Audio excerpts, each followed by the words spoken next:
Hi friends, నేను doctor Guruvareddy, sunshine hospitals managing director Hyderabad, and నేను joint replacement surgeon also. ఈరోజు 30th March 2020 morning 11 o'clockకి I'm making this video as though I'm a head master to teach the people about the intricacies of the corona virus. నువ్వేంటయ్యా మోకాళ్ళు మార్చుకోకుండా, నువ్వేం పెద్ద infections disease స్పెషలిస్ట్వా లేకపోతే Harvard returned ఎపిడమియాలజిస్ట్వా మాకు చెప్పడానికని మీరు అడగచ్చు.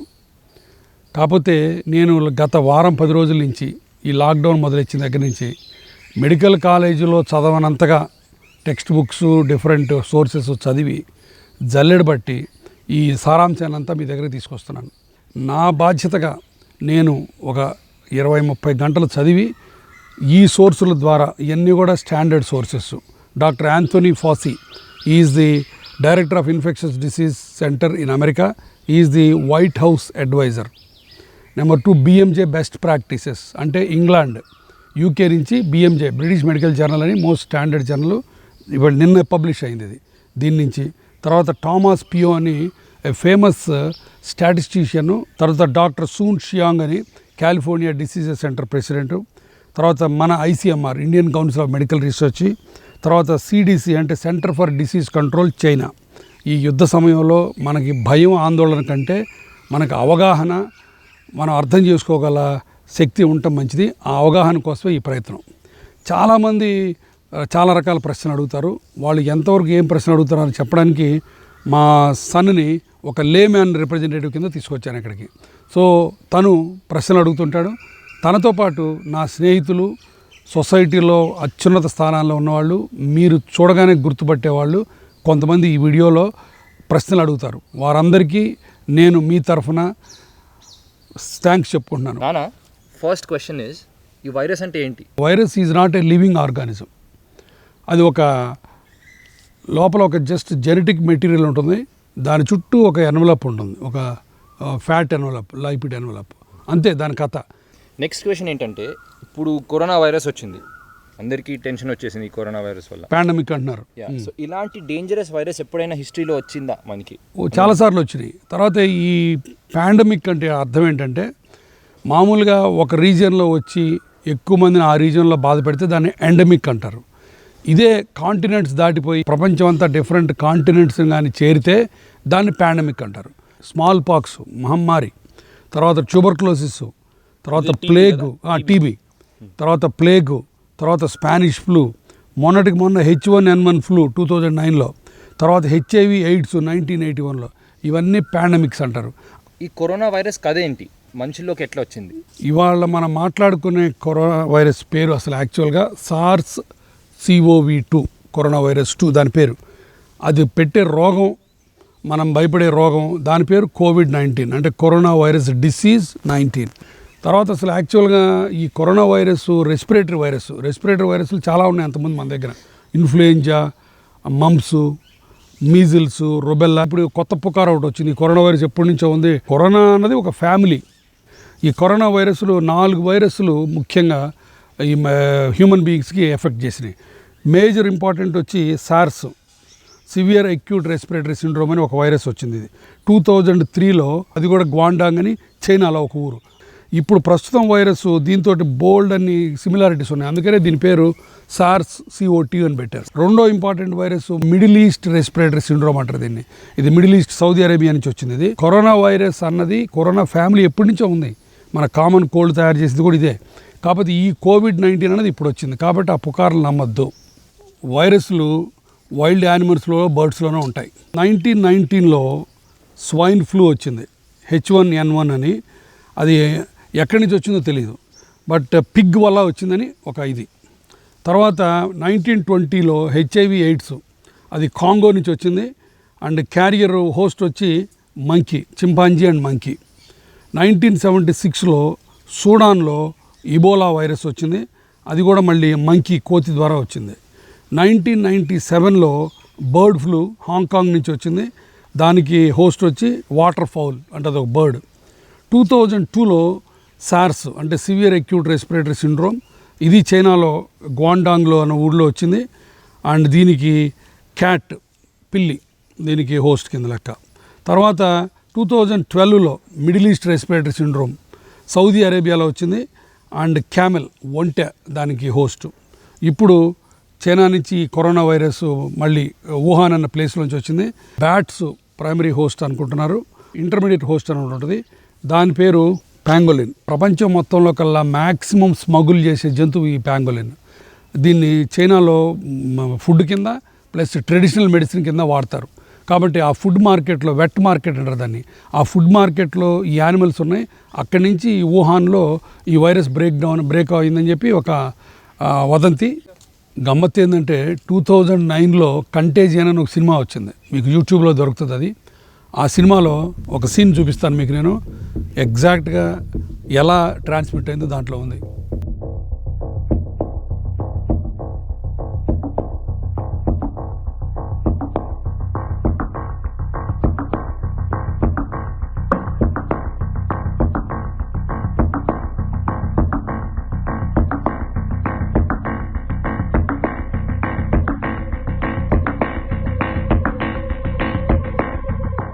కరోనా వైరస్ కొంచెం డిఫరెంట్ అంటున్నారు అందరూ. అవును. హ్యూమన్స్లోకి వచ్చినాక ఏం చేస్తుంది, ఎట్లా డిఫరెంట్ ఇది? ఈ వైరస్ మిగతా వైరస్ల కంటే డిఫరెంట్ ఎలా అంటే, ఇప్పుడు ఇక్కడ చూస్తే ఇవన్నీ కనపడుతున్నాయి చూసావా, అది క్రౌన్ లాగా. వీటిని ప్రోటీన్ స్పైక్స్ అంటారు. ఇది మిగతా వైరస్లకు లేవు. ఈ స్పైక్ తోటి ఇది లంగ్ సెల్. ఇప్పుడు నేను ఇక్కడ రాసింది లంగ్ సెల్, అంటే మన ఆల్వియోలార్ అంటామే, లోపల బుడగల్లా సెల్స్, ఒక సెల్ ఇది. ఈ సెల్లో ఈ పింక్ కలర్లో చూపించింది ఒక ఏస్ రిసెప్టార్ అంటారు దాన్ని, యాంజియోటెన్సిన్ రిసెప్టార్. ఈ ఏస్ రిసెప్టార్ మీద వెళ్ళి కూర్చుంటుంది ఇది. ఈ స్పైక్ కరెక్ట్గా ఫిట్ అయిపోద్ది. అది ఫిట్ అయిన తర్వాత తెలివిగా ఏం చేస్తుంది, ఇది మొత్తం లోపలికి వెళ్ళిపోయి ఈ ఫ్యాట్ క్యాప్సూల్ మొత్తం డిజాల్వ్ చేసేస్తుంది, చేసి ఆ జెనెటిక్ మెటీరియల్ని అక్కడ వదిలిపెడుతుంది. ఈ సెల్ మొత్తానికి అరే భయ్యా నీ సెల్ ఫ్యాక్టరీ నాది అని జాతీయం చేసేస్తుంది, కబ్జా చేసేస్తుంది. ఊపిరితిత్తులో ఉన్న ఈ సెల్లు కంప్లీట్గా దీన్ని మాట వింటుంది. అది విని ఏం చేస్తుంది తెలుసా, రీప్యాకేజింగ్. ఇప్పుడు ఇది ఒక వైరస్ లోపలికి వచ్చింది కదా, విత్ ఇన్ నో టైము 100 వైరస్లు తయారు చేయకపోతాయి లోపల. ఆ తయారవడానికి ఈ లంగ్ సెల్ని ఉపయోగించుకుంటుంది. అంటే అన్ అదర్ వర్డ్స్ ఇది దాని సెల్ ఫ్యాక్టరీ కింద ఉపయోగించుకుంటుంది. అది కొన్ని వేల వైరస్లు తయారైపోతాయి. అది వేల వైరస్లు తయారైన తర్వాత నెక్స్ట్ ఆ సెల్ బ్రేక్ అయిపోయి ఇవన్నీ బయటకు వచ్చేస్తాయి. దాంతో ఇంకా లంగ్స్ పనిచేయవు. ఇప్పుడు మనిషిని ఎఫెక్ట్ చేసినాక ఒక మనిషి నుంచి ఇంకో మనిషికి ఎట్లా వెళ్తుంది? What are the modes of transmission? ఇప్పుడు ఏదైనా ఇన్ఫెక్షన్స్ డిసీజెస్ ఈ రకమైన ట్రాన్స్మిషన్స్ ఉంటాయి.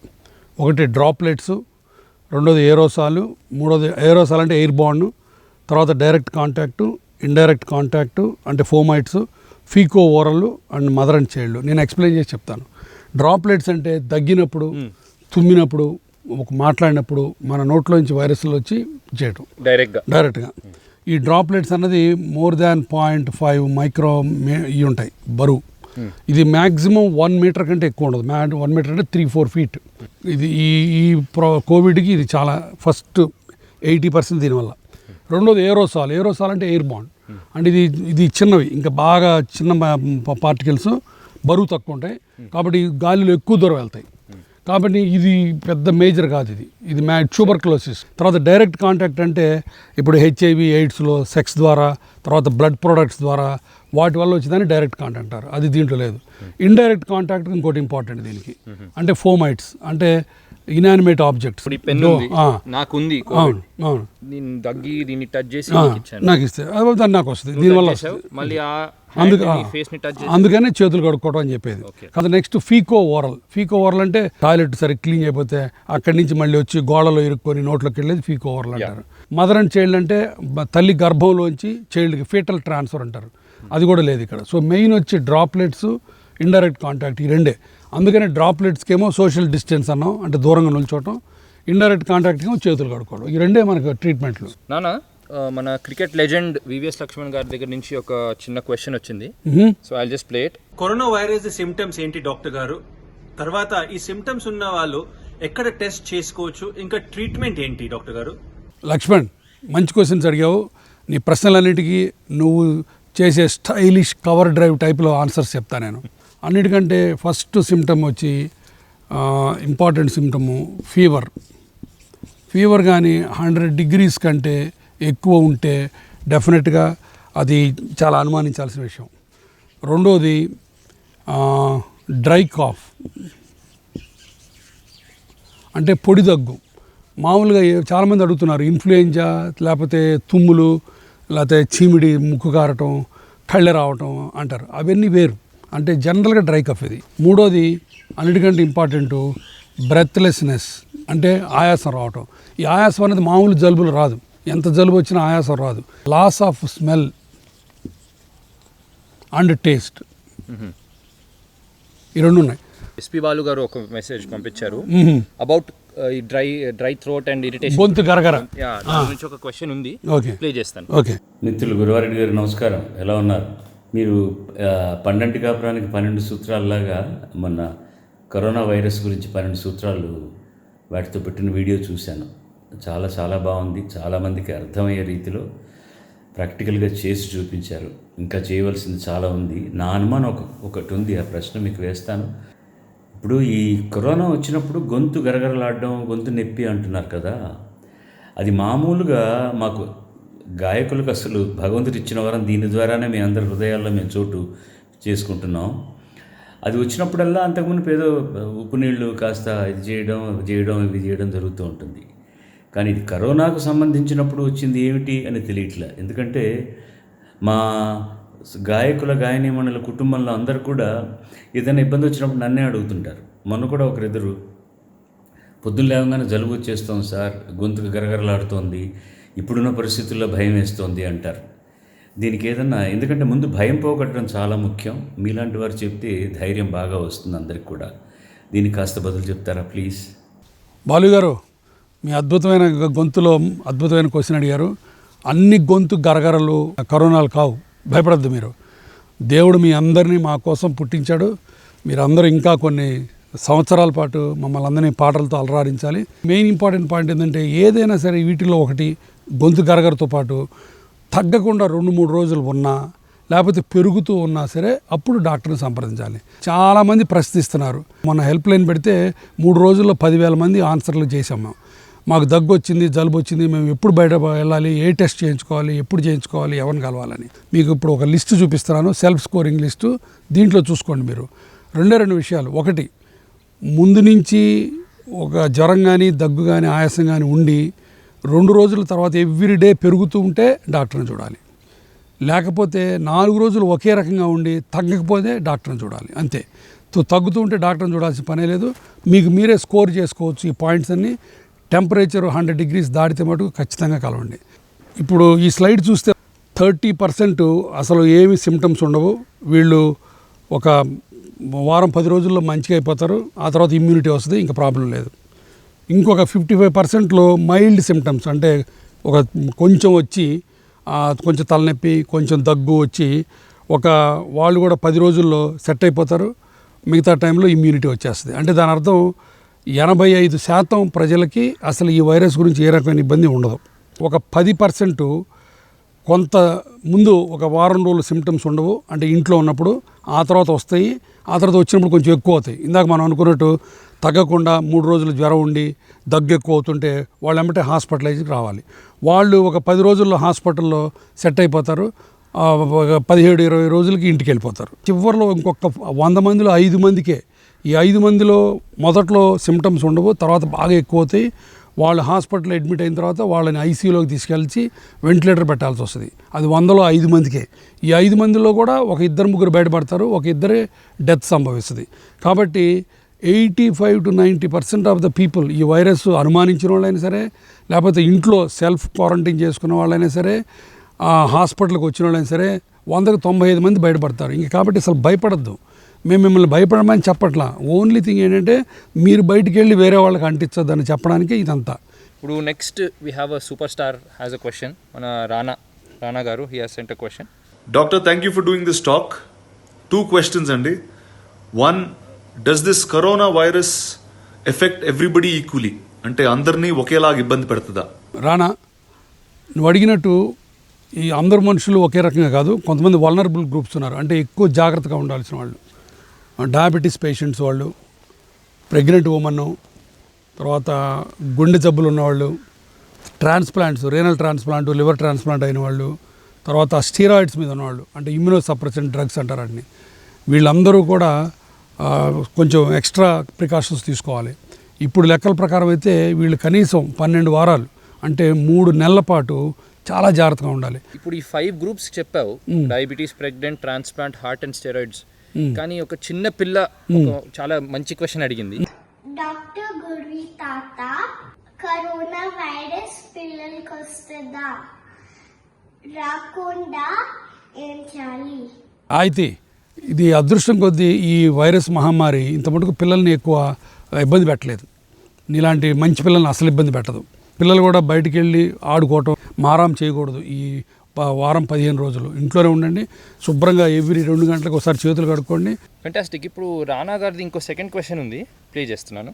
And the second question, Italy అమెరికాలో ఉన్న వైరస్కి ఇండియాలో వచ్చిన వైరస్కి తేడా ఏమన్నా ఉందా? Hi uncle. So hairs my first question. Virus అనేది మిగతా ప్రపంచంతో కంపేర్ చేస్తే, అంటే ఇటలీతో, యూఎస్తో కంపేర్ చేస్తే ఇండియాలో ఉన్న స్ట్రెయిన్ ఏదైతే ఉందో అది కొంచెం లెస్ డేంజరస్ అని విన్నాను. అది నిజమేనా? ఒకవేళ అది నిజమే అయితే ఈ లెస్ డేంజరస్ స్ట్రెయిన్ ఏదైతే ఉందో ఫ్యూచర్లో ఏమైనా మోర్ డేంజరస్ స్ట్రెయిన్గా మారే ఒక అవకాశం ఉందా? ఆయన అని నువ్వు రానా ఇద్దరు ఆల్మోస్ట్ సేమ్ క్వశ్చన్స్ అడిగారు. ప్రపంచం అంతా వేలల్లో లక్షల్లో చచ్చిపోతుంటే మనకి ఇంకా డబుల్ డిజిట్లోనే ఉన్నాయి డెత్స్. ఇప్పటివరకు వచ్చిన స్టడీస్ ప్రకారం చూస్తే ఈ కరోనా వైరస్ 2 స్ట్రెయిన్స్ ఉన్నాయి, ఎల్ స్ట్రెయిన్, ఎస్ స్ట్రెయిన్. మనకి తక్కువ వెరిలెంట్ స్ట్రెయిన్ వచ్చింది కాబట్టి మనం బతికిపోయామని కొంత స్టడీస్ వస్తున్నాయి. తర్వాత రెండోది, మన international centre for genetic engineering and biotechnology అని ఢిల్లీలో ఒక సెంటర్ ఉంది. వాళ్ళు రీసెర్చ్ చేసి కనుక్కున్నది ఏంటంటే మన ఇండియన్స్లో HSA మైక్రో RNA 27B అనే జీన్ ఒకటి ఉంది. ఆ జీను ఈ వైరస్ని అటాక్ చేసి ఆ స్పైక్ని ఇందాక మనం అనుకున్నట్టు మన లంగ్ సెల్స్లో కూర్చోనేకుండా చేయడంలో ఇది సక్సెస్ అవుతుందని ఈ రిజల్ట్స్ వచ్చినాయి. తర్వాత మనది ఇండియా జనరల్గా young population, almost 28% young population. వరల్డ్లో maximum young population by volume మన దగ్గరే ఉంది. యంగ్ పేషెంట్స్ దీనికి బారిపడే వాళ్ళు చాలా తక్కువ మంది. తర్వాత మనందరికీ మలేరియా ఇమ్యూనిటీ ఉంది ఆల్రెడీ. మన బాడీలో సెల్ఫ్ ఇమ్యూనిటీ ఎక్కువ ఉంది కాబట్టి ఈ వైరస్ని తట్టుకోగలుగుతున్నామని ఇంకొక ఆర్గ్యుమెంట్ ఉంది. ఎండాకాలం ఎండల వల్ల కూడా కొంత తక్కువ కొన్ని హైపోథసిస్ ఉంది, బట్ అది ఇంకా క్లియర్గా అవ్వలేదు. అది అయితే మరీ మంచిదే. తర్వాత ఎర్లీ లాక్డౌన్ కూడా మనకి డెఫినెట్గా దోహదం చేసింది. అండ్ ఐ థింక్ ఇటలీలో ఓల్డర్ పాపులేషన్ ఎక్కువ ఉంది. అవును, ఇటలీలో ఓల్డర్ పాపులేషన్ ఉంది, అందుకని వాళ్ళు ఎక్కువ మంది చనిపోయారు. తర్వాత ఈ virus 80% of the deaths 60 and above. నానా, లక్ష్మణ్ గారిది first half of the question answer చేశారు సిమ్టమ్స్ గురించి. Next half he asked about testing. ఎవరు టెస్ట్ చేయించుకోవాలి, ఎట్లా టెస్ట్ చేయించుకోవాలి? టెస్టింగ్ ఎవరికి చేయాలి, ఎవరికి అక్కర్లేదు అన్నది గైడ్లైన్స్ గవర్నమెంట్ ఆఫ్ ఇండియా నుంచి వచ్చినాయి. ఒక 5 గ్రూప్స్కి టెస్టులు చేసుకోవాలి.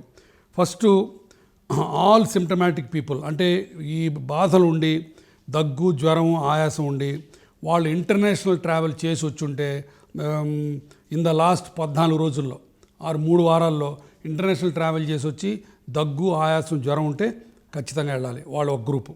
రెండో గ్రూపు కన్ఫర్మ్డ్ కేసెస్ తోటి కాంటాక్ట్. మూడోది all symptomatic people who are health workers, అంటే హెల్త్ కేర్ మాలాంటి డాక్టర్లు, నర్సులు, వార్డ్ బాయ్లు, హాస్పిటల్లో పనిచేసే వాళ్ళకి దగ్గు, జ్వరం వస్తే వాళ్ళు.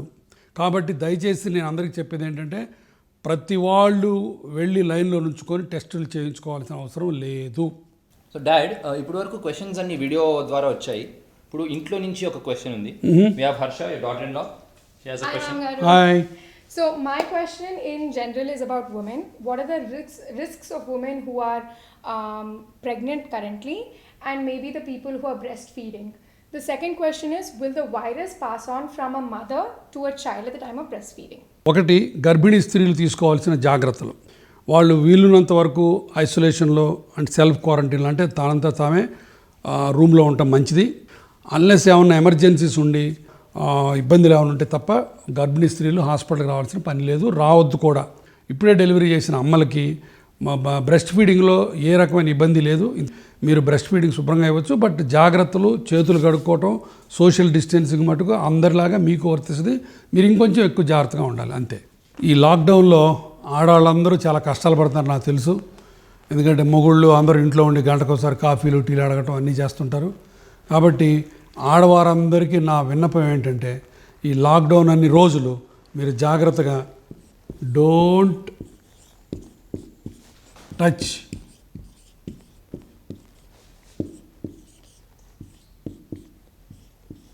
మెన్. ఓకే, ఇదేంటి అనుకుంటున్నారా? Simple.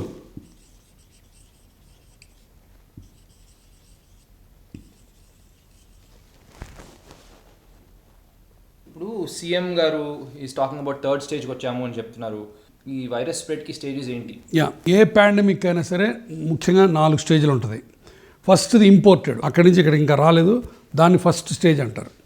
The second is local spread, Wuhan China నుంచి ఇక్కడికి వచ్చిన వాళ్ళ ద్వారా ఇంకొకరికి రావడం జరిగితే దాన్ని సెకండ్ స్టేజ్ అంటారు. మూడోది కమ్యూనిటీ స్ప్రెడ్, అంటే క్లస్టర్స్. అది ఇప్పుడు ఉందాం మనం. చైనా నుంచి వచ్చినవాడు, అమెరికా నుంచి వచ్చినవాడు, ఫ్రాన్స్ నుంచి వచ్చిన వాళ్ళతో ఇప్పుడు సంబంధం లేదు.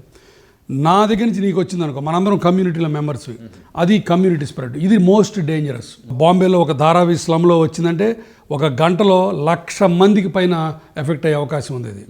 అందుకనే ఈ స్టేజ్ గురించి మన వాళ్ళందరూ, సీఎం గారు కానీ ప్రైమ్ మినిస్టర్ కానీ చాలా చాలా జాగ్రత్తగా ఉండి లాక్డౌన్ చేసింది ఈ స్టేజ్కి గట్టెక్కడానికి. మనం ఈ స్టేజ్కి 4 రోజులు ఆల్రెడీ వెళ్ళాము, సక్సెస్ఫుల్గా వెళ్ళాము. మీరు అందరూ ఆనందించదగ్గ విషయం ఏంటంటే డెఫినెట్గా ది ఇంక్రీజింగ్ రేట్స్ తగ్గుతూ వస్తున్నాయి. మొదట్లో 23-24 తారీఖుల్లో 12% గ్రోత్ కొత్త కేసులు ఉంటే ఇప్పుడు నిన్న ఇవాళ మొన్నట్లో 8-9%కి దిగిపోయింది. అంటే కొత్త కేసులు యాడ్ అవుతూనే ఉంటాయి ఇంకొక 4 రోజుల పాటు. భయపడద్దు, ఎన్ని యాడ్ అవుతున్నాయి అనేది ఇంపార్టెంట్ పాయింట్. కొన్నాళ్ళు పోయిన తర్వాత ఈ వైరస్కి అలవాటు పడిపోద్ది, మనం ఈ వైరస్కి అలవాటు పడిపోతాం. అంటే హర్డ్ ఇమ్యూనిటీ అంటారు దాన్ని. లాస్ట్ 1-2 మంత్స్లో ఒక వర్డ్ చాలా వింటున్నాం, క్వారంటైన్ అనే word.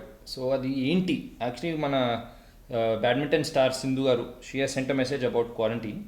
Hi uncle, so here is a question for you. So I came back from Birmingham on the 14th and I finished my quarantine period, which is 14 days, and then I just wanted to ask you that what are the precautions to be taken after this? Hi Sindhu, ఇప్పుడు నువ్వు ఇంగ్లాండ్లో stuck అయి ఉంటే మేము అందరం చాలా దిగులు పెట్టుకునేవాళ్ళం. నువ్వు కరెక్ట్గా టైంకి వచ్చావు. ఈ 14 రోజులు నువ్వు క్వారంటైన్ తీసుకున్నావు. ఒక 1 వీక్ జాగ్రత్తగా ఉండు, ఆ తర్వాత నువ్వు బయటికి రావచ్చు.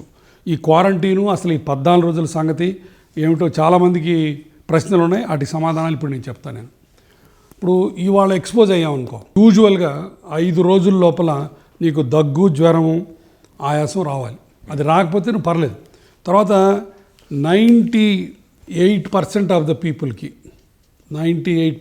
పీపుల్కి according to Johns Hopkins study వల్ల తెలిసింది ఏంటంటే 12 రోజుల్లో సిమ్టమ్స్ వచ్చేస్తాయి. 12 రోజుల్లో రాలేదంటే దాని అర్థం ఇంక లేనట్లు లెక్క. ఒకవేళ ఆ దగ్గు, జ్వరం, ఆయాసం వచ్చిన తర్వాత ఒక 15 రోజులు సెల్ఫ్ క్వారంటైన్ తీసుకోవాలి. అది 14 రోజులు, ఎందుకంటే అది యావరేజ్ ఇంక్యుబేషన్ పీరియడ్. అంటే ఈ 14 రోజుల లోపల వైరస్ వచ్చినా కూడా క్లియర్ అయిపోద్ది 14 రోజుల్లో, ఇబ్బంది ఏం లేకపోతే. సపోజ్ ఇబ్బంది వస్తే ఖచ్చితంగా హాస్పిటల్కి వెళ్ళక తప్పదు. సో 15 రోజుల తర్వాత అయిపోతే అమ్మయ్య బతికిపోయాను అనుకోవచ్చు. ఓకే. కాకపోతే ఇప్పుడు ఇంకోటి అడుగుతున్నారు, అంటే నేను ఒక్కసారి 15 రోజులు దాటిపోయిన తర్వాత ఇంకా నేను రెచ్చిపోవచ్చా అని అడుగుతున్నారు చాలామంది. ఒక 1% పీపుల్కి, అంటే ఏది 15 రోజులు తర్వాత కూడా, నెల రోజుల తర్వాత కూడా, ఒక్కోసారి 40 రోజుల తర్వాత కూడా 100 మందిలో ఒక్కళ్ళకి ఇంకా ఇన్ఫెక్షన్ వచ్చే ఛాన్స్ ఉంది, మళ్ళీ రిపీట్ అయ్యే ఛాన్స్ ఉంది. కాబట్టి జాగ్రత్తగా ఉంటే మంచిది. రైట్ నాన్న, ఇప్పుడు ద గ్రేట్ రైటర్ త్రివిక్రమ్ గారి దగ్గర నుంచి ఒక క్వశ్చన్ వచ్చింది. This is from Guruji to గురువి. Okay, let's see the question. కలిసి ఉంటే కలిసి సుఖం అంటారు. ఇప్పుడు కొత్తగా ఇండియాలో అందరూ విడిగా ఉంటేనే లేదు భయం అంటున్నారు. నేను అడగాలనుకున్న క్వశ్చన్ ఏంటంటే, ఈ సోషల్ డిస్టెన్సింగ్ అంటే ఎవరింట్లో వాళ్ళు ఉండటం మూలంగా కరోనాని ఎలా కంట్రోల్ చేయగలుగుతాం? దీనివల్ల ఏం మంచి జరుగుతుంది, అది ఎలా జరుగుతుంది, కొంచెం క్లియర్గా కావాలి నాకు ఆన్సర్, సో దట్ ఏంటంటే అందరికీ అర్థం అవటం కోసం. Trivikram, how are you? ఈ మధ్య సినిమా ఎరగదీసావు బన్నీతోటి. ఇప్పుడు నీ ప్రశ్నలన్నిటికీ సమాధానం చెప్పే ముందు అసలు నివారణోపాయాలు ఏమిటి, దాంట్లో నువ్వు చెప్పిన దూరం, మరీ దూరం, సోషల్ డిస్టెన్సింగ్ ఒకటి వస్తుంది, దాని గురించి మనం మాట్లాడుకుందాం. నువ్వు చెప్పినంత స్టైలిష్గా నేను కథ చెప్పలేకపోవచ్చు, నా ప్రయత్నం నేను చేస్తాను. నివారించడం ఎలా అంటే మెయిన్ 3 రకాలు. ఒకటి ఇందాక మనం అనుకున్నట్టు డ్రాప్లెట్స్, అంటే దగ్గినా తుమ్మినా డైరెక్ట్గా వాళ్ళ దాంట్లోంచి మన నోట్లోకి 5 రంధ్రాలు ఉన్నాయి మన ఫేస్లో, 2 కళ్ళు, 2 నాస్ట్రిల్స్, 1 నోరు. ఈ 5 డైరెక్ట్గా వైరస్ వెళ్తే ఆ వైరస్ మ్యూకస్లోకి వెళ్ళి కూర్చుంటుంది. కాబట్టి అది డ్రాప్లెట్స్. దాన్ని ఎలా మనం అవాయిడ్ చేయాలంటే దూరంగా ఉండాలి. ఎంత దూరం అంటే 1 మీటర్ మినిమం, అంటే 3 అడుగులు లేదా 6 అడుగులు. ఈ సోషల్ డిస్టెన్సింగ్ ఎంత ఇంపార్టెంట్ అంటే ఏ దేశానికైనా పాండమిక్ అంటే ఇలాంటి ఆపద వచ్చినప్పుడు ఈ స్ట్రాటజీస్ ఉంటాయి. ఫస్ట్ స్ట్రాటజీ ఏంటంటే కంటైన్మెంట్, అంటే మొత్తం వైరస్ని బంధించేయడం. దానికి ఏంటి, ఫస్ట్ వచ్చిన వాళ్ళందరినీ ఐడెంటిఫై చేయాలి, వాళ్ళని కంట్రోల్ చేసుకోవాలి, ఐసోలేట్ చేయాలి. కంటైన్మెంట్ ఎవరు చేశారు? జపాను, హాంకాంగు, తైవాను, సింగపూర్ చేశారు చాలా ఎఫెక్టివ్గా. ఇప్పుడు రెండోది ఏంటి, మిటిగేషన్ అంటారు దీన్ని, అంటే ఫ్లాట్ అండ్ ద కర్వ్. అంటే ఫర్ ఎగ్జాంపుల్ ఇలా వెళ్ళి కరువు వచ్చే బదులు ఇలా కిందకి వచ్చేదానికి కరువు ఉంటే అది ఫ్లాట్నింగ్ ద కర్వ్ అంటారు దాన్ని. అంటే అప్పుడు ఏం చేస్తాం, టెస్టింగు, కాంటాక్ట్ ట్రేసింగు, క్వారంటైను, ఐసోలేషను, ఇవన్నీ కూడా దాంట్లో భాగాలు. అమెరికా వాళ్ళందరూ ఈ దీంట్లో ఉన్నారు. మనం దానికంటే ముందుకెళ్ళి ఇంకా ధైర్యంగా మన గవర్నమెంట్ సప్రెషన్ అంటే లాక్డౌన్ పెట్టింది. అంటే ప్రజలకు ఛాయిస్ లేదు, మీరు చచ్చినట్టు ఇంట్లో ఉండాల్సిందే. ఇక్కడ సోషల్ డిస్టెన్సింగ్ వస్తుంది. లాక్డౌన్ గురించి అంటే మన సోషల్ డిస్టెన్సింగ్ మనం చేసుకోకుండా గవర్నమెంట్ మన మీద ఇంపోజ్ చేస్తే దాన్ని లాక్డౌన్ అంటారు అంతే. ఆ లాక్డౌన్ గురించి చర్చ రచ్చలో కొన్ని విషయాలు చెప్తానండి. For every death there are 800 infected people in the country. ఈ కోవిడ్ వైరస్ అన్నది ఒక మనిషి 3 ఇన్ఫెక్ట్ చేయగలడు, దాన్ని R0 అంటారు దాన్ని. ఇకపోతే రెండోది, వెల్ ప్రిపేర్డ్ కంట్రీస్ డెత్ వచ్చి 1%. అదే ఇల్ ప్రిపేర్డ్ అంటే సరిగ్గా ప్రిపేర్ కాకుండా లేట్గా లైట్ తీసుకొని ట్రంప్ మన పక్కనే అమెరికా ట్రంప్ గారు ఇటలీ గవర్నమెంట్ దెబ్బ కొట్టింది 5 to 8%. మనం 1% కంటే తక్కువ ఉన్నాం. కాబట్టి మనందరం ఆనందించాల్సిన విషయం, countries that act fast death rate is decrease by 10 times. ఇది కూడా మళ్ళీ ఎపిడమియాలజీ స్టడీలో తేలింది. ఏ దేశాలైతే ఫాస్ట్గా యాక్ట్ చేసి ఈ లాక్డౌన్ పెడతాయో 10 రెట్లు చావులు తగ్గిస్తాయి. మన దేశంలో జరుగుతుంది అదే. మనం స్టేజ్ 2లోనే తీసుకున్నాం మనం. అందుకని లాక్డౌన్ గురించి ఇంకా అసలు చర్చలు చేయొద్దు. ఒక్క రోజు లేట్ చేస్తే 1 day late lockdown 20,000 infected cases are added. ఇవన్నీ కూడా నేను గాలిలోంచి తేలా, అన్ని ఎపిడమియాలజికల్ క్యాలిక్యులేషన్లు అంతకుముందు జరిగిన వాటిని చూసుకొని పెట్టి చేశారు. 1918లో ఫ్లూ ఎపిడమిక్ వచ్చింది అమెరికాలో. సెయింట్ లూయిస్ వాళ్ళు ముందే జాగ్రత్త పడితే అక్కడ 5% డెత్. అదే దేశంలో ఫిలడెల్ఫియా వాళ్ళు లైట్ తీసుకున్నారు, 25% డెత్ రేటు. వాళ్ళకి వీళ్ళకి తేడా 1 week. కాబట్టి లాక్డౌను మన మోడీ గారు కరెక్ట్ టైంలో చేశారు. ఇంకా 1 week ముందు చేసినా కూడా నష్టం లేదు. ఈ మాస్కుల గురించి చాలామంది అడుగుతున్నారు.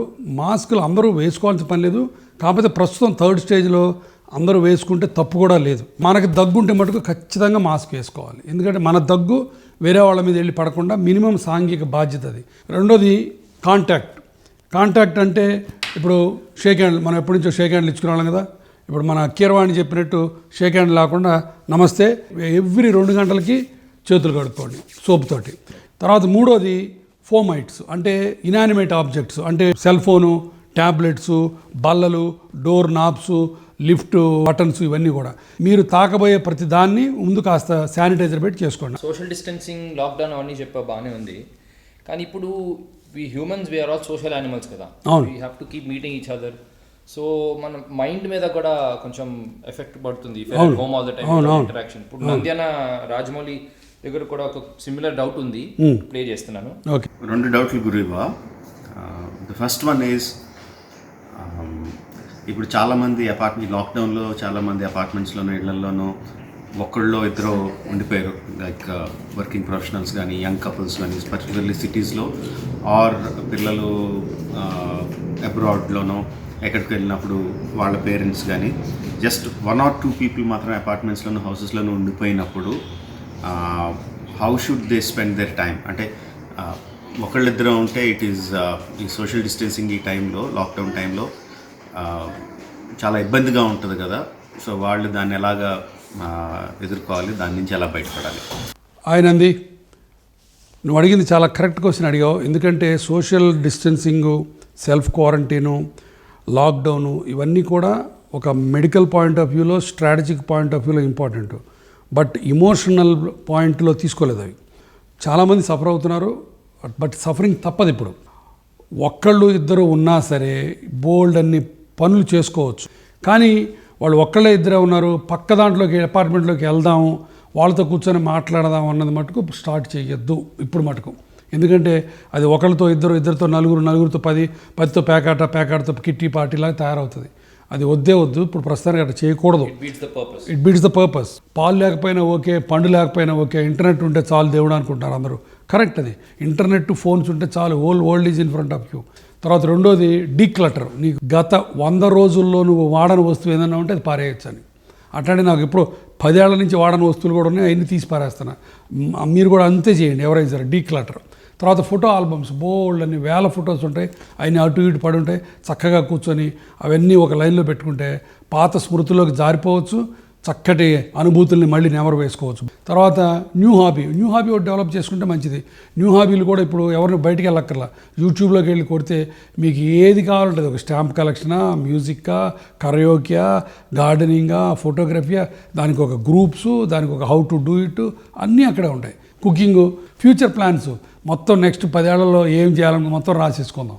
తర్వాత కొత్త లాంగ్వేజ్ నేర్చుకోవడానికి రైట్ టైం ఇది. చిన్నప్పటి నేస్తాలకు ఫోన్ చేయండి, అద్భుతమైన పని ఇది. పాత రోజులని గుర్తు తెచ్చుకోవచ్చు. తర్వాత జూమ్ కాన్ఫరెన్స్ ఒకటి ఉంది, ఇప్పుడు జూమ్ యాప్ ఒకటి ఉంది, దానికి డబ్బులు కూడా పే చేయక్కర్లా. 5-6 పైన ఒకే ఫోన్లో, ఐప్యాడ్లో శుభ్రంగా అందరూ మాట్లాడుకోవచ్చు.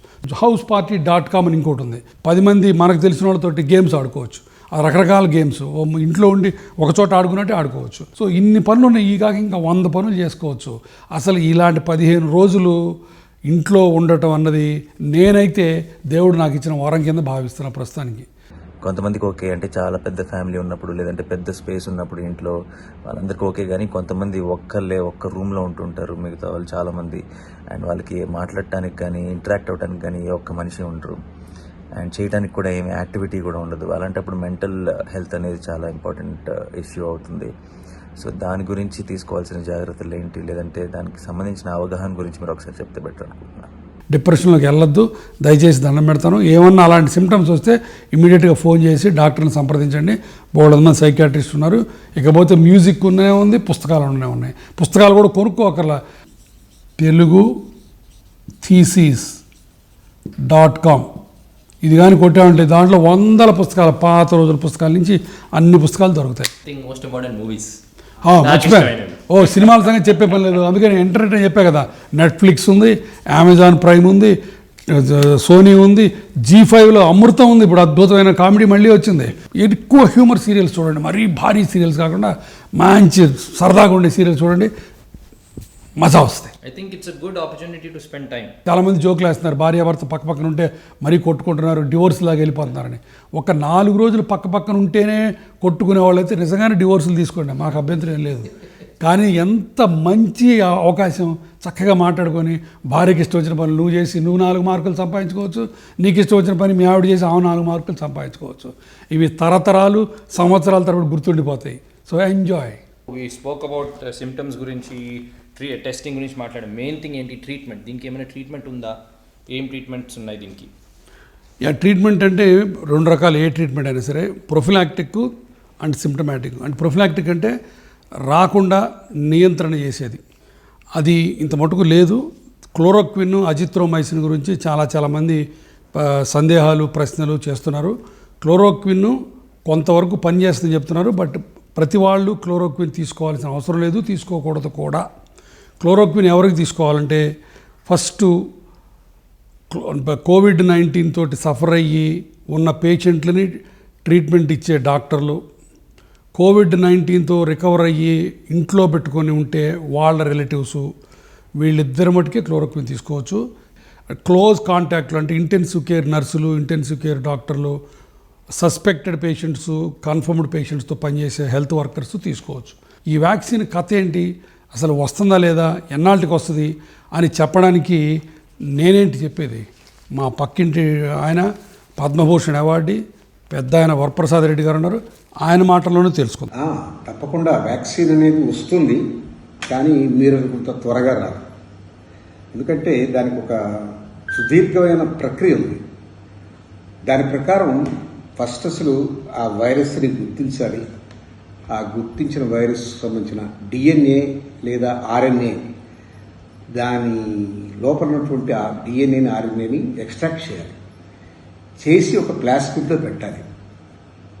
ఆ ప్లాస్మిడ్లో పెట్టి దానికి ఉన్నటువంటి స్ట్రక్చర్ని గమనించి ఎక్కడ దానికి రిసెప్టార్స్ ఉన్నాయి, ఎక్కడ దాని నుంచి విరులెంట్ స్వభావం ఉన్నటువంటి కొమ్ములు అంటాం తెలుగులో, అవి ఎక్కడో గమనించాలి. దాన్ని బట్టి స్ట్రాటజీస్ చేస్తాడు డిజైనర్, వ్యాక్సిన్ డిజైనర్. దాన్ని ఒక మీడియాలో పెట్టి ఒక హోస్ట్ సంధానం చేసి స్కేలప్ చేస్తారు, చేసి వ్యాక్సిన్ తయారు చేస్తారు, శుద్ధి చేసి క్లీన్ చేసి. ఈ ప్రక్రియే ఈ సైంటిఫిక్ ప్రక్రియ ఇది. దీనికి కనీసం 6 నెలల నుంచి 1 year పడుతుంది. నా రెండో క్వశ్చన్, మనం తినే తిండికి మన లైఫ్ స్టైల్కి ఈ వైరస్కి ఏమైనా సంబంధం ఉందా? అంటే అవి ఈ వైరస్ని ఎలా ఎఫెక్ట్ చేస్తాయి? త్రివిక్రమ్, లైఫ్ స్టైల్ చేంజెస్ అడిగావు కదా, నువ్వు అద్భుతమైన మళ్ళీ 4-5 కథలు రాసేసుకో ఈ 10 రోజుల్లో. ఇంకొక 4-5 బ్లాక్ బస్టర్ సినిమాలు ఇచ్చేసే మాకు. Eat fresh foods and fruits and vegetables. వీలున్నంత ఫ్రెష్ తినండి, ఎందుకంటే ఇంకా దొరుకుతున్నాయి కాబట్టి. కొంతమంది చికెన్ తినచ్చా, ఎగ్స్ తినచ్చా అని అడుగుతున్నారు. శుభ్రంగా తినచ్చు, బట్ ఫ్రెష్ చికెన్. తర్వాత warm and ventilated rooms important. మరీ అన్ని తలుపులు కిటికీలు వేసుకొని చీకట్లో మగ్గిపోవద్దు, అది సోషల్ డిస్టెన్సింగ్ కాదు. తర్వాత స్మోకింగ్ మటుకు తప్పనిసరిగా కట్ డౌన్ చేయండి. ఆల్కహాల్ మోడరేట్గా తీసుకోండి. రోజు సాయంత్రం ఒక పెగ్ వేసుకొని రిలాక్స్గా కూర్చోవచ్చు, తప్పే లేదు. బ్రీతింగ్ ఎక్సర్సైజ్ చాలా చాలా ముఖ్యం. ఎలా బ్రీతింగ్ ఎక్సర్సైజ్ చేయాలంటే యూట్యూబ్లోకి వెళ్ళి సద్గురు వాసుదేవ్ అని అడిగితే ఆయన చెప్పేస్తాడు. తర్వాత మెడిటేషన్ అండ్ యోగా, అగైన్ అద్భుతమైన ప్రక్రియలు ఇవి. ఒంటరితనాన్ని పోగొట్టడానికి, డిప్రెషన్ పోగొట్టడానికి, బాడీలో ఇమ్యూనిటీ పెంచడానికి అన్నిటికీ బాగా పనికొస్తాయి. తర్వాత మందుల గురించి అడుగుతున్నారు. జింకోవిట్, వైటమిన్ డి, ఇవి డెఫినెట్గా కొంత ఉపయోగపడే మందులు. అన్నిటికంటే ముఖ్యమైనది be positive and happy. Gangaraj Gunnam garu, he has a question for you and he's recently come back with the second season of Amrutam, spreading happiness again. But he has a question, a couple of questions. So these are the questions from Gangaraj Gunnam. గురువే brother, నాకు 2-3 డౌట్లు ఉన్నాయి corona virus వ్యాప్తి గురించి. అది మనం పొద్దున్నే లేచిన వెంటనే 2-3 పనులు చేస్తాం. ఒకటే న్యూస్ పేపర్ తెచ్చుకోవటం, పాల ప్యాకెట్లు పట్టుకోవటం. సో వీటి వల్ల ఆయన ఈ వైరస్ సోకే డేంజర్ ఉందా? ఇంకోటి అంటే న్యూస్ పేపర్ అంటే పేపర్ అని కాదు, అంటే కాగితం వల్ల లేకపోయినా కబుర్ల వల్ల ఏమైనా ఇన్ఫెక్షన్ వస్తుందా? బ్రదర్ గంగు, న్యూస్ పేపర్ వల్ల ఇంత మటుకు ఇన్ని 100 సంవత్సరాల పాండమిక్స్లో వైరస్ వచ్చినట్టు కానీ, న్యూస్ పేపర్ వల్ల సోకినట్టు కానీ ఎక్కడా దాఖలాలు లేవు. ముఖ్యంగా ఏంటంటే పేపరు, దాంట్లో వాడే ఇంకు చాలా స్టెరిలిటీతో ఉంటుంది, కాబట్టి దాని దగ్గరికి ఏ రకమైన క్రిములు చేరవు. నెంబర్ 2, పేపర్ చాలా పోరస్ మెటీరియల్, ఇంక్లూడింగ్ ద ఇంక్. అలాంటి పోరస్ మెటీరియల్లో వైరస్లు బతకలేవు. శుభ్రంగా నువ్వు రోజుకి 4 న్యూస్ పేపర్లు చదువుకోవచ్చు. ఇకపోతే పాల ప్యాకెట్ల గురించి అడిగావు. పాల ప్యాకెట్లు నువ్వు తీసుకురావు కదా, నీకెందుకు ఇబ్బంది? సరే, అయినా చెప్తాను. పాల ప్యాకెట్లు కూడా ఏం లేదు, బయట నుంచి పాలు వచ్చేటడితే బయట ఒక బకెట్ ఆఫ్ వామ్ వాటర్ పెట్టుకోండి, దాంట్లో పాల ప్యాకెట్ వేసి వెళ్ళమను. ఆ తర్వాత తీసేసి క్లీన్ చేసుకొని కార్నర్ స్నిప్ చేసి యుటెన్సిల్లో పోసుకోవడం సరిపోతుంది. సెకండ్ వన్ ఈజ్, ఇప్పుడు బయట నుంచి మనం కూరగాయలు, పళ్ళు, పప్పులు, ఉప్పులు తీసుకొస్తున్నాం వంట వండుకోవడానికి. So the chances are high that they are contaminated with the virus. దీనికి సింపుల్ టెక్నిక్ ఏంటంటే, ఇది almost operating theatre sterile technique లాగా. మా సర్జన్స్ ఆపరేషన్ రూమ్లో ఏం చేస్తాం అట్లాంటిది. This is called household sterile technique. ఇది టవలు అన్స్టెరైల్ జోన్కి మధ్యలో ఉంది. ఇప్పుడు తను చూడండి, వెట్ వైప్స్ తోటి ఆ టేబుల్ మొత్తం క్లీన్ చేసుకుంటున్నాడు. నేను ఇప్పుడే షాపింగ్ నుంచి తీసుకొచ్చాను, నా షాపింగ్ సామాన్ అంతా ఇక్కడ ఉన్నాయి. వీటిని కట్ చేయడానికి కుదరదు, ఇవి ఇలానే ఉంచుకోవాలి. నేను ఒక వెట్ వైప్ తీసుకొని నేను అన్నీ క్లీన్ చేసుకొని నేను అతనికి ఇస్తున్నాను. అది తీసుకొని అక్కడ పెట్టుకుంటాడు. నేను అటువైపు వెళ్ళట్లేదు. అట్లానే కోడిగుడ్లు దీంతో వస్తాయి. ఈ అడుగుది ఫోమైట్, ఇది మటుకు చాలా జాగ్రత్తగా ఉండాలి మనం. కాబట్టి ప్రతి కోడిగుడ్డుని నేను క్లీన్ చేసి ఇస్తాను, నువ్వు క్లీన్ చేసి దాంట్లో పెట్టేసుకో. తను ఇంకోసారి క్లీన్ చేసుకొని డబల్ క్లీనింగ్ చేసి దాంట్లో పెడతాడు. ఇవన్నీ ఆల్రెడీ స్టెరైల్ క్లీన్ చేసి పెట్టుకున్నాడు. చివరిలో ఇది పారేస్తాను, ఇది ఉండకూడదు ఇంట్లో. సో రైట్, అదొక విషయం. అట్లానే నెక్స్ట్ సీరియల్స్ డబ్బా తీసేయాలి. బట్ డబ్బా లోపల ఇది స్టెరైల్, దీని గురించి వరి అవ్వాల్సిన పని లేదు. ఇది తీసేసి డబ్బా అవతల పడేయాలి. దీన్ని కూడా మనం ఏం చేయాలంటే, ఇప్పుడు ప్లాస్టిక్ కంటైనర్స్ ఉన్నాయి కాబట్టి ఇది ఓపెన్ చేసుకుని, స్టెరైల్ నేను ఓపెన్ చేయను, యాక్చువల్గా తనకి ఇచ్చేస్తాను. తను పట్టుకొని దాంట్లో ఓపెన్ చేసి దాంట్లో వేసుకుంటాడు. అట్లానే బ్రెడ్ కూడా, బయట నుంచి తెచ్చిన బ్రెడ్ ప్లాస్టిక్ కవర్ ఉండటానికి లేదు. మీరు ప్లాస్టిక్ కవర్ షిఫ్ట్ చేసుకొని దీన్ని ఇలా ఓపెన్ చేసేసి ఈ బ్రెడ్ని అట్లా పెట్టేసుకోండి. సో ఇప్పుడు నేను ఇవన్నీ అన్స్టెరైల్. ఇప్పుడు నేను ఇవన్నీ బయట వేస్తాను, అవతలకి వెళ్ళిపోతాను. తను స్టెరైల్ జోన్లో ఉన్నాడు, వాటన్నింటి క్లీన్ చేసుకొని లోపల పెట్టుకుంటాడు. బయట నుంచి తెచ్చిన కూరగాయల్ని ఇట్లా రన్నింగ్ వాటర్లో ఈ ఆల్రెడీ మీరు ఫిల్ చేసిన శానిటైజర్ వాటర్ తోటి ఇట్లా చేసుకొని మొత్తం తీసుకొని చేసుకోవచ్చు. అండ్ ఈవెన్ మిల్క్ ప్యాకెట్లు కూడా ఇట్లా ఉంటే దీని లోపల వేసుకోవచ్చు, ఏం కాదు. క్లీన్ చేసుకొని ఆ తర్వాత దీన్ని స్నిప్ చేసేసి వేరే గిన్నెలోకి పోసుకోవడం మంచిది. ఓకే, ఫైనలీ ఇప్పుడు మెగాస్టార్ చిరంజీవి గారు సెంట్ లవ్లీ వీడియో హియర్. నమస్తే డాక్టర్ గారు. ఈ కరోనా మీద ఎన్నో అనుమానాలు ప్రజల్లో ఉన్నాయి. అవి నివృత్తి చేయడం కోసంగా మీరు చేస్తున్నటువంటి ఈ ప్రయత్నానికి నా హృదయపూర్వక అభినందనలు తెలియజేస్తున్నాను. అందులో నన్ను కూడా పార్ట్నర్ చేశారు. Thank you so much. నాకు అనుమానాలు ఉన్నాయి. ఎందుకంటే ఈ రోజున మన ప్రపంచ చిత్రపటం మీద చూస్తే కనుక కరోనా బారిన పడనటువంటి దేశం అంటూ లేదు. దాదాపుగా అన్ని దేశాల్లోనూ ఈ కరోనా ఎఫెక్ట్ ఉంది. ఇది రోజు రోజుకి ప్రబలిపోతుంది, దాని ప్రభావం చూపిస్తుంది. తద్వారా వందల నుంచి వేలు నుంచి ఇప్పుడు అమెరికా లాంటి దేశాలు అయితే లక్షల సంఖ్యలో కూడా ఈ వ్యాధిగ్రస్తులు ఉన్నారు. అట్లాగే మనకి దేశంలో కూడా ఎవ్రీడే 150 to 200 పాజిటివ్ కేసులు ఉన్నాయి. దాదాపుగా 26 మంది కూడా దీని బారిన పడి చనిపోయారు ఇప్పటిదాకా. అండ్ ఇది ఇంకా ఎంతవరకు వెళ్తుంది, దీని ఉధృతం ఎంతవరకు ఉంటుంది మన ఇండియాలో ముఖ్యంగా. నాకు చెప్పింది ఏంటంటే చాలామంది ఏప్రిల్ మేలో ఎండల తీవ్రత ఉంటుంది కాబట్టి, ఎండ తీవ్రతని కరోనా తట్టుకోలేదు కాబట్టి దాని ప్రభావం తగ్గిపోతుంది. సో మే వరకు వెయిట్ చూడండి, దాని తర్వాత ఉండదు అంటారు. అసలు ఇది చాలా తప్పు స్టేట్మెంట్ ఇది. ఎందుకంటే కరోనా మనిషి నుంచి మనిషికి ఉంటుంది. మనిషి లోపల టెంపరేచరు ఉంటుంది, బయట టెంపరేచర్ దానికి సంబంధం లేదు. కాబట్టి డిసెంబర్ దాకా మనం చూడాలి. డిసెంబర్ తర్వాత కానీ ఇది ఏంటి అనేది మనకు ఒక అవగాహన రాదు అంటూ కొంతమంది చెప్తున్నారు. ఇన్ని పరిస్థితులు చాలా భయాందోళనలు ఉన్నాయి. అండ్ ఈ రోజున అమెరికా లాంటి దేశంలో దాదాపుగా 1,30,000 మంది దీన్ని బారిన పడ్డారు. అండ్ వేలలో చనిపోతున్నారు. ఇంకా స్పెయిన్, ఇటలీ అయితే కనుక ఇది ఇంకా ఎక్కడికి వెళ్ళి అవుతుందో తెలియని పరిస్థితి. అండ్ మిగతా దేశాల్లో కూడా ఇదే పరిస్థితి. మన ఇండియాలో గనక ఇది కంట్రోల్ చేయకపోతే మన ఇండియాలో ఉన్న ఈ జనసాంద్రతకి ఒక అవగాహన లేనటువంటి అన్ఎడ్యుకేటెడ్ ఎక్కువ మంది ఉన్నందుకు గాను, అండ్ పేద ప్రజానీకం ఎక్కువ మంది ఈ యొక్క బస్తీల్లో ఉంటారు. ఇళ్ళు దగ్గర తిక్కగా ఉంటారు. అలాంటి ఒక చోట బాంబే లాంటి చోపుడి బస్తీల్లో అండ్ ఆ జనాలకి ఎలాగ ఇది కంట్రోల్ అవుతుంది అలా జనం కనుక ఈ వ్యాధి సోకితే. అండ్ నాకు ఎక్కడో చిన్న రే ఆఫ్ హోప్ ఏంటంటే వుహాన్ ఎక్కడైతే కరోనా పుట్టిందో చైనాలో అక్కడ చాలా వరకు కంట్రోల్ అయిపోయిందని చెప్పేసి మామూలు సాధారణ వాళ్ళ జీవనం కొనసాగిస్తున్నారని, ఈ కరోనా కర్వ్ చాలా ఫ్లాట్ అయిందని చెప్తున్నారు. ఇది ఒక రకంగా రే ఆఫ్ హోప్, ఒక ఆశ్చర్యజనకంగా అనిపిస్తున్నా, ఒక సిల్వర్ లైన్లా మాకు కనిపిస్తున్నా. కానీ ఎక్కడ ఇది నిజమా కాదా తెలియట్లేదు. మీరు దీంట్లో నిజాలు మాకు తెలియచేయాలి. చిరంజీవి గారు, మీరు ప్రతి ఆపదలోనూ పెద్ద దిక్కుగా ఉండి అందరికీ చేయూతనిస్తుంటారు. ఇప్పుడు నేను అడగగానే మీరు వీడియో పంపించడం నాకు చాలా ఆనందం. మీరు అడిగిన ప్రశ్న చాలా క్లిష్టమైన ప్రశ్న. మిగతా ప్రశ్నలన్నిటికంటే నేను చదువుకొని ఆన్సర్లు చెప్పగలిగాను. మీరు అడిగిన ప్రశ్న ఇది ఎప్పుడు ఎండ్ అవుతుంది అన్నది ఇద్దరికే తెలుసు. ఒకడు గాడు, రెండోది ఫ్రాడ్. నేను రెండు కాదు. ఈ వైరస్ ఎంత మహమ్మారి అయినా సరే దీన్ని జయించే కెపాసిటీ మన దగ్గర ఉంది. ఇప్పుడు 2020లో ఇప్పుడు జినోమిక్స్ చాలా బాగా డెవలప్ అయింది. తర్వాత సూపర్ కంప్యూటర్స్ డెవలప్ అయినాయి, ఆర్టిఫిషియల్ ఇంటెలిజెన్స్ డెవలప్ అయింది, తర్వాత జెనెటిక్ ఇంజనీరింగ్ డెవలప్ అయింది. కాబట్టి వీటన్నిటిని తీసుకొని డెఫినెట్గా చాలా దగ్గర టైంలోనే దీన్ని అరికట్టే అవకాశాలు ఉన్నాయని అందరూ అంటున్నారు.